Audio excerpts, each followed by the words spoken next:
Jose Rizal, Dr. Jose Rizal, ikaw raw ay bayani ng bayan. Buhay pinag-aaralan, kahit musmos na lamang yung pangalan. yung dating ay parang si Superman. Monumento ka kahit saan. May rami-rami mong nalalaman. Sino ka ba? Sino ka nga bang talaga? Sino ka ba? Sino ka ba? Jose Rizal, sino ka ba? Mayroon nga bang taong singdunong mo? Sino ka ba? Jose Rizal, sino ka ba?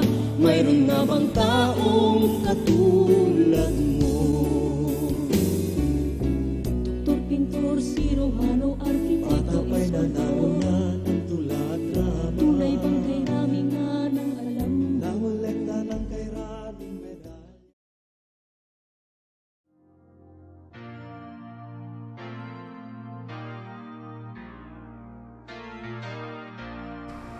Ang aking ina ang pinakauna kong maestro. Siya ay isang babaeng may kalidad na pagkatao at magandang kultura. Sa kanyang kanlungan, ako ay natuto ng alpabetiko. Siya rin ang nagturo sa aking magbasa.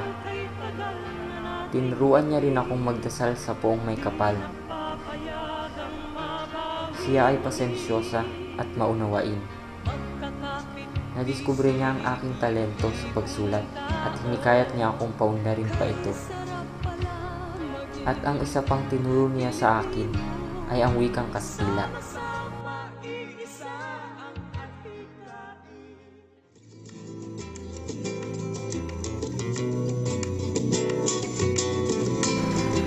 Noon ay ikalabing-anim ng Hunyo taong 1882. Nakarating ako sa Espanya.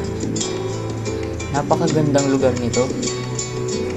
Kaya naman, sa maikling panahong tumira ako rito, ay masasabi kong kahit papaano ay napamahal ako sa lugar na to. May ilang alaala rin ako sa lugar na to. Kagagaling ko lamang sa isang pagtitipon. Ako'y lumabas upang magmuni-muni at magbasa. Nang sa aking pagbabasa ay gusto lang napagkatuwaan ako ng 2 minuto. Mira ese tipo, él es tipo, tiene el núcleo. Inteligente de lo vino, aquí persisto inteligente.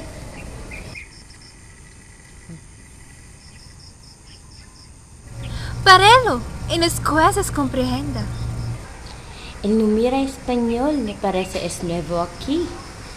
Mocay manera, él nos puede comprender.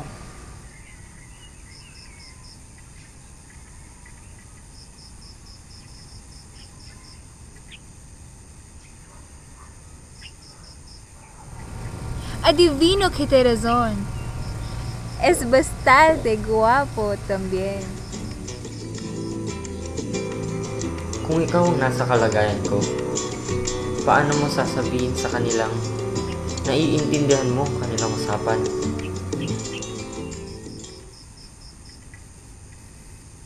Señoras, buenas de día. Aquí está mi parada. A propósito, es Rizal, Jose Rizal.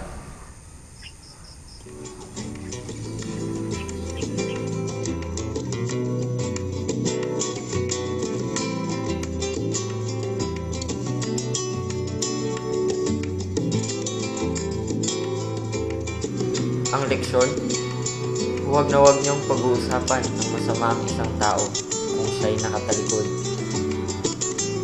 At lalong-lalo na kung magkaharapan lang kayo.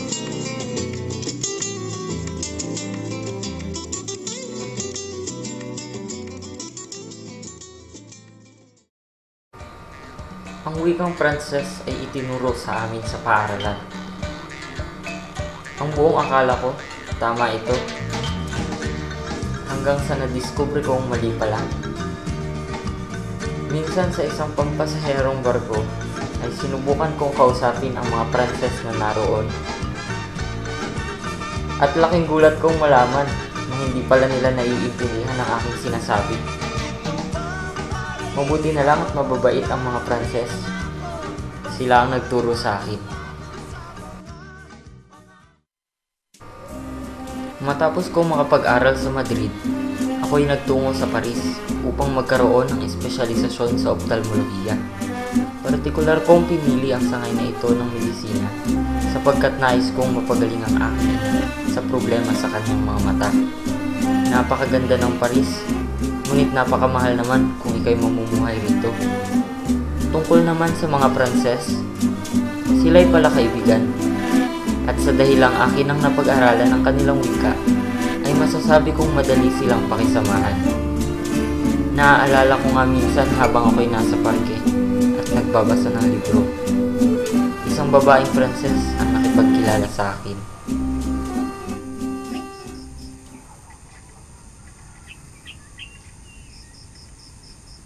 Bonjour. Bonjour, madame. Comment tu t'appelles? Je m'appelle Rizal.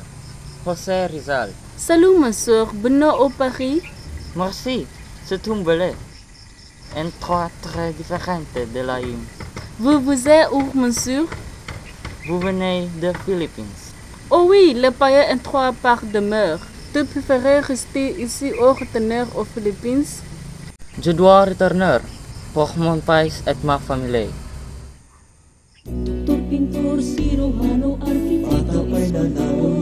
Ng tula, drama. Tunay bang kay rami nga ng alam? Nangolekta ng kay raming medal.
Of all the dreams to see around me, you're the only one that gives me the full strength to carry on when the sun is going on. Well, that's alright, because I like the way it Oh, hurts. I feel so alive, I feel so strong, I feel so new, yes, I feel so fresh. I feel so alive, I feel so strong, I feel so new, yes, I feel fresh, yeah, hey, hey,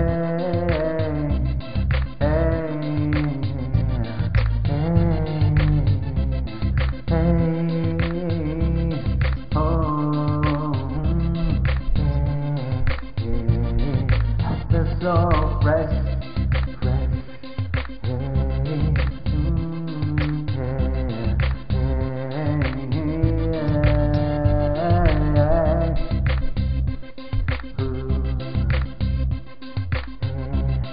I feel so fresh, I feel so fresh.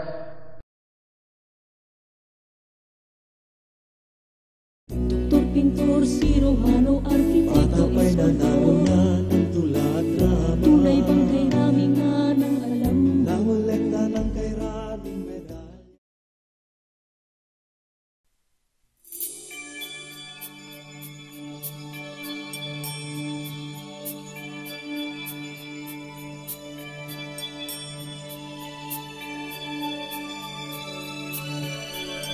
Bukod pa sa Kastila at Pranses, nag-aral din ako ng wikang Inchik. Hindi lingid sa kaalaman ng lahat, ang aming pamilya ay may lahing Inchik. Sa dahilang ito, aking naisip na marapat lamang na may alam rin ako sa salitang ito. Isa sa mga nagturo sa akin ay ang aking lola. At tunay nga namang kapaki-pakinabang dahil minsan na rin akong nakarating sa China.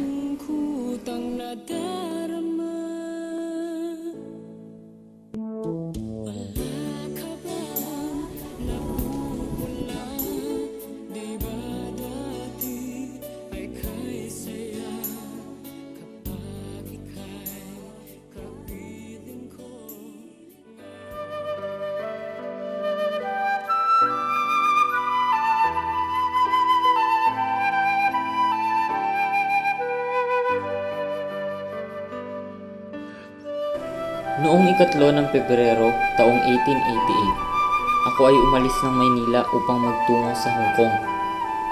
Ito ay isang maliit na syudad sa China na aking hinahangaan dahil sa taglay nitong kalinisan. Sa 2 linggo kong pagbisita sa Hong Kong, aking pinag-aralan ang pamumuhay ng mga Chino, ang kanilang wika, sining sa drama, at ang ilan sa mga kaugalian nila. Ngunit higit sa lahat, ang isa pa sa mga nakasisiyang alalahanin sa Hong Kong ay ang mga magagandang binibini dito.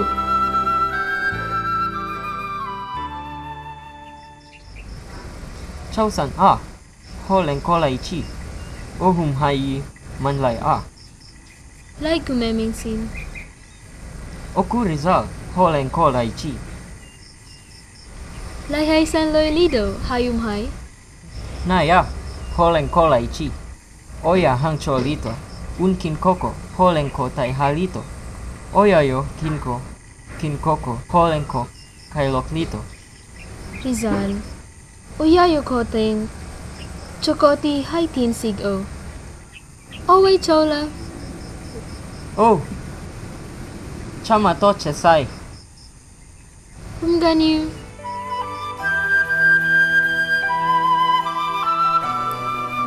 Nakakatawang isipin na sa dami ng mga nagagandahang mga binibining dumaan sa aking buhay, mayroon din sa kanilang hindi mo basta-bastang mapapaibig.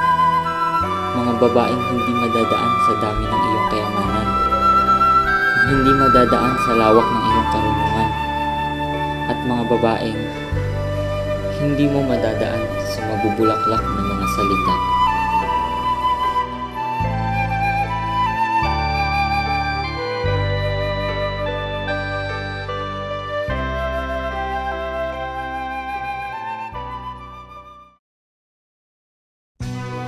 Noon ay 28 ng Pebrero, taong 1888, naaalala ko pa. Nakarating ako sa bansang Japan. Naaalala ko nga noong unang araw ko doon. Nakakahiya, sapagkat hindi ko alam ang kanilang lengguwahe. Ako ay mukhang isang Hapon, ngunit hindi naman makapagsalita ng Nipongo. At noong araw ding yun, ako'y nahirapang mamili. Kaya naman, aking pinag-aralan ang salita ng mga Hapon.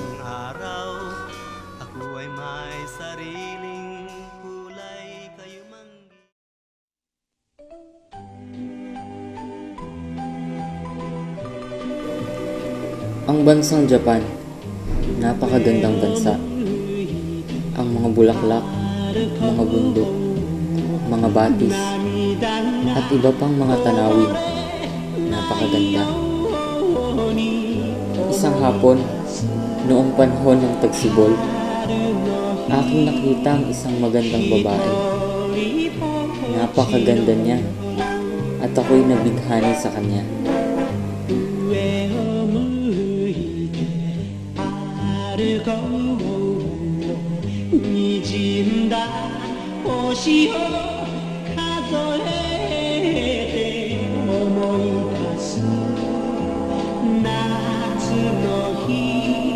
Sa unang beses ko siyang nakita, ay nakita ko sa kanya ang katangiang hinahanap ko sa isang babae.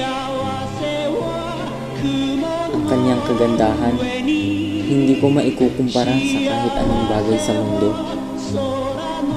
Tila isang anghel na bumaba sa lupa.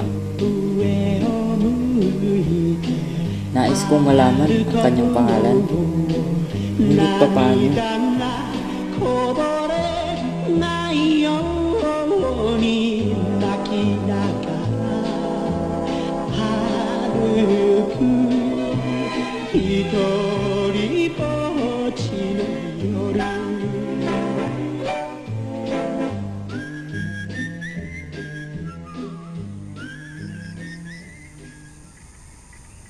Ohayo, kusama. Ohayo, sensei. Watashi wa nani ka o Oh, motome. I'm sorry. I don't speak Japanese. Oh, I'm sorry. So you speak English. Yeah, Do you mind if I ask you something? sure. What is it? May I know the name of your friend? Who? Your friend. Oh, that's Osei-san. Oh, Osei-san.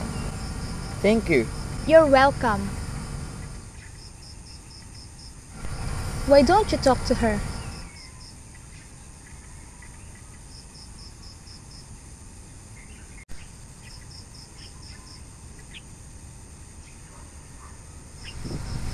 Ohayo, kusama. Ohayo, sensei. Watashi wa anato no namae oshiteiru koto ga ari nato? Watashi wa no namae Osei-san.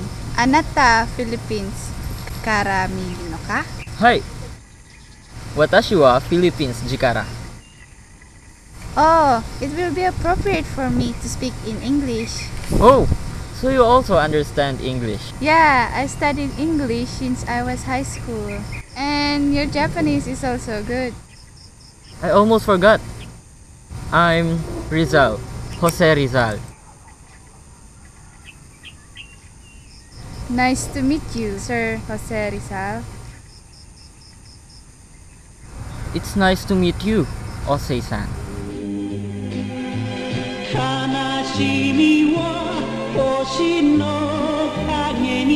Osei-san, iyon ang pangalan niya. Ako'y naging malapit sa kanya at nahulog ang loob namin sa isa't isa. At dahil sa kanya, masasabi ko na puno ng kulay ang buhay ko sa Japan.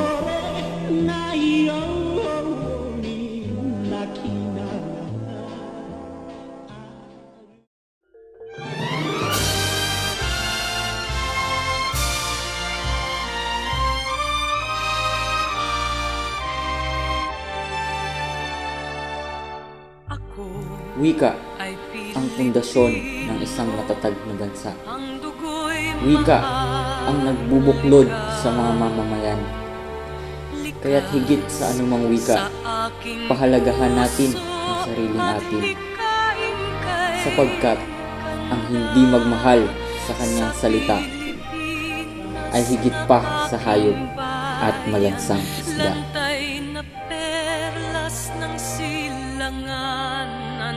Wari na tipo ng kayamanan ng may kapal.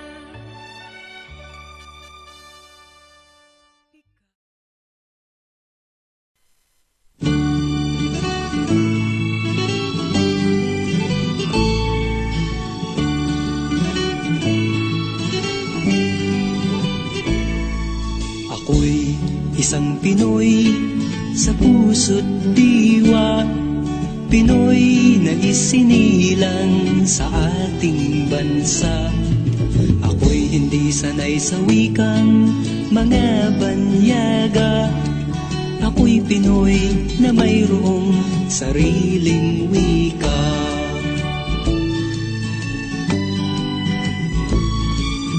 Wikang pambansa ang gamit kong salita. Bayang pong sinilangan, hangad kong lagi ang kalayaan. Sikat Jose Rizal nooy nagwika, siya ay nagpangaral sa ating bansa. Ang hindi raw magmahal sa sariling wika ay higit pa ang amoy sa mabahong isda.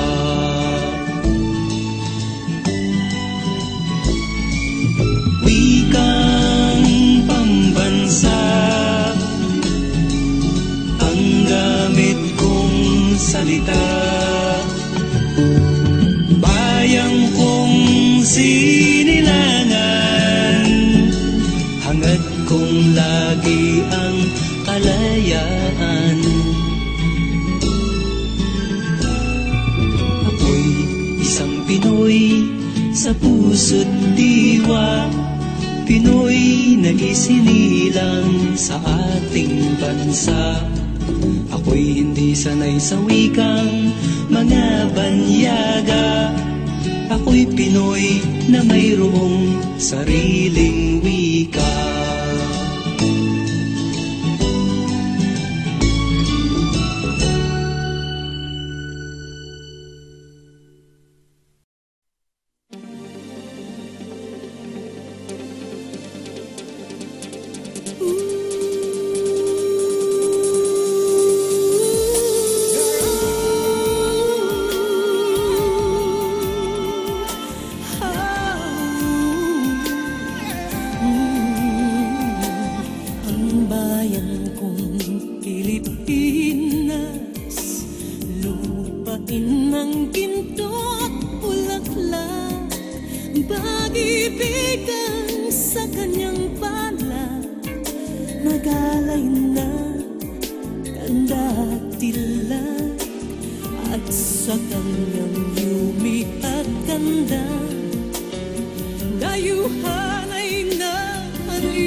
Sa dusa